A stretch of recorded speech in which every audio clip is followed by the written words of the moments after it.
ქართული თაფლი, რომელიც უნიკალური გემობრივი და სამკურნალო თვისებებით აზიის ქვეყნებშია პოპულარული, დამკვიდრებას ევროპულ ბაზარზეც ცდილობს. ამის პერსპექტივას ევროკავშირთან გაფორმებული ხელშეკრულება უსახავს, თუმცა ხარისხის კუთხით მკაცრი ევროპული შეზღუდვების გამო ჯერჯერობით არაკონკურენტუნარიანია. რა აფერხებს თაფლის ევროპაში ექსპორტირებას და როგორია სახელმწიფო სტრატეგია, ნახეთ ჩვენს რეპორტაჟში. საქართველოში წარმოებულ პროდუქტებს შორის ევროკავშირის ბაზარზე გასასვლელად ყველაზე დიდი პერსპექტივა სპეციალისტების აზრით თაფლს აქვს. ეს იმ შემთხვევაში, თუ პროდუქტი შესაბამის სტანდარტებს დააკმაყოფილებს. თაფლი არ უნდა შეიცავდეს ანტიბიოტიკებს, რაც ევროპულ ლაბორატორიებში ადვილად გამოვლენადია. საქართველოში კი სათანადო აღჭურვილობა ამ ეტაპზე არც ერთ ლაბორატორიას არ გააჩნია.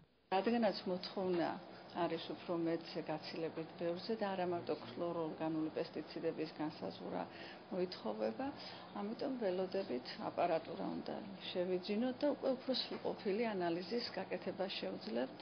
მსგავსი პრობლემაა აჭარაში არსებულ ლაბორატორიაშიც.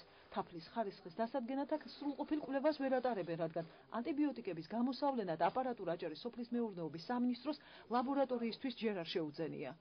ჩვენ პროექტი წარდგენილი გვაქვს, ანუ პირველ რიგში ჩვენ გვინდა რომ ესეთი დახმარება მივიღოთ დონორული ორგანიზაციებისგან.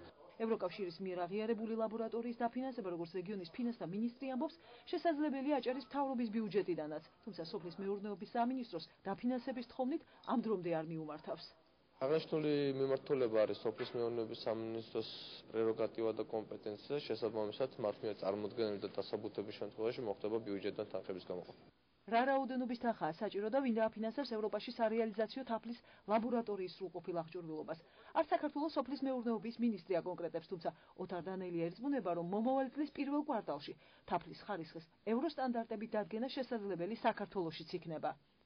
რაც შეეხება ლაბორატორიებს, რა თქმა უნდა, გადაიარაღდებიან შესაბამისად, თუმცა აქ დიდ ინვესტიციებზე არ არის საუბარი. ჩამოდიან ევროპელი ექსპერტები, რომლებიც ჩვენ დაგვეხმარებიან ამ პროცესის სრულფასოვნად წარმართვაში. ასევე მინდა დავაანონსო, რომ ჩვენ რეალურად დავამტკიცეთ უკვე სამუშაო ვერსია შემუშავდა თაფლის რეგლამენტის, რაც არ არსებობდა აქამდე ქვეყანაში. ვიდრე ევროპულ ბაზარზე გასატანად საქართველოში თაფლის სტანდარტიზაციის პროცესი დარეგულირდება, ქართველი ფერმერები თაფლის თურქეთში ექსპორტირებით არიან დაკავებული.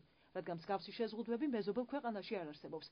ოფიციალური მონაცემებით აჭარაში 200 მსხვილი და 500 მოყვარული მეფუტკრეა, რომლებსაც სარეალიზაციო წელიწადში 400 ტონამდე თაფლი გამოაქვთ.